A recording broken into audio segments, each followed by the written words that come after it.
Guys, എറണാകുളത്തു നിന്ന് നമ്മുടെ കൂടി കയറിയ സാധനം ഇനി തലസ്ഥാനമായ തിരുവനന്തപുരത്തും നമ്മുടെ കൂട്ടത്തിൽ തന്നെ ഉണ്ട് കേട്ടോ. ഇതിന് എത്രയും പെട്ടെന്ന് വീട്ടിലെത്തിക്കണം.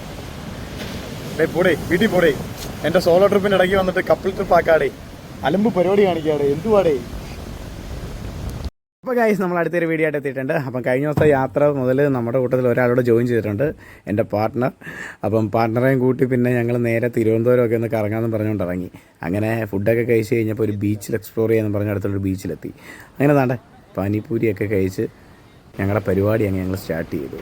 അത്യാവശ്യം നൈസ് ഒരു സ്പോട്ടാണ് കേട്ടോ, എനിക്ക് ഭയങ്കരമായിട്ട് ഇഷ്ടപ്പെട്ടു. ഞങ്ങളിപ്പോൾ നിൽക്കുന്നത് തുമ്പ എന്ന് പറയുന്ന ബീച്ചിലാണ്. നമ്മുടെ കഴക്കൂട്ടത്തു നിന്ന് പടിഞ്ഞാട്ടും ഭാഗത്തേക്ക് പോകാൻ നേരം ഉള്ളൊരു ബീച്ചാണ്. അപ്പോൾ അവിടെ നിന്നപ്പോഴാണ് ഈ ഒരു കാഴ്ചകളൊക്കെ കണ്ടത്. അങ്ങനെ അതൊക്കെ കണ്ട് കുറച്ച് നേരം ആയിരുന്നു, കാര്യങ്ങളൊക്കെ പറഞ്ഞ് നേരെ ബീച്ചിലേക്ക്. അങ്ങനെ ബീച്ചിലേക്ക് ഇറങ്ങി നടന്നപ്പോഴാണ് ഈ ഒരു കാഴ്ച കണ്ടത്. ആഹാ, നല്ല പരിചയമുള്ള ഒരാളാണല്ലോ. കുറച്ച് കാലമായി ഞാൻ പ്രതിസന്ധിയിലൂടെ ഇങ്ങനെ കടന്നു. എന്തെങ്കിലും ഒന്ന് സെറ്റ് ചെയ്താ ഇനി ഇങ്ങനെ നടന്ന് ആരൊക്കെ പണിയെടുക്കാൻ വയ്യ. ശരി തരണേ.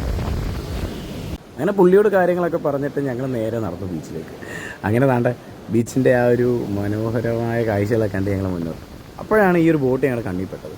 പഴയ ഒരു ബോട്ടാണെന്ന് തോന്നുന്നു. ഇത് ഇപ്പം ഉപയോഗശൂന്യമായിട്ട് ഇവിടെ കിടക്കുകയാണ്. അത് കിടക്കണാണോ രസമുണ്ട്, ഒരു മാറ്റിയിട്ടില്ല അവിടുന്ന്. അങ്ങനെ താണ്ട ഞങ്ങൾ നേരെ തിരിച്ച് മെയിൻ എൻട്രൻസിലേക്ക്. അങ്ങനെ ചെന്നപ്പം വൈകുന്നേരമൊക്കെ ഏകദേശം ആ ടൈം ആയപ്പോഴത്തേക്ക് ആൾക്കാരൊക്കെ വരുന്നുണ്ട്. നൈസ് സീനറിയാണ്. എന്തായാലും ഇവിടെ വരാത്തവരുണ്ടെങ്കിൽ ഇവിടെ ഒന്ന് എക്സ്പീരിയൻസ് ചെയ്യുക. നല്ലൊരു ബീച്ച് എക്സ്പീരിയൻസ് ആയിരിക്കും.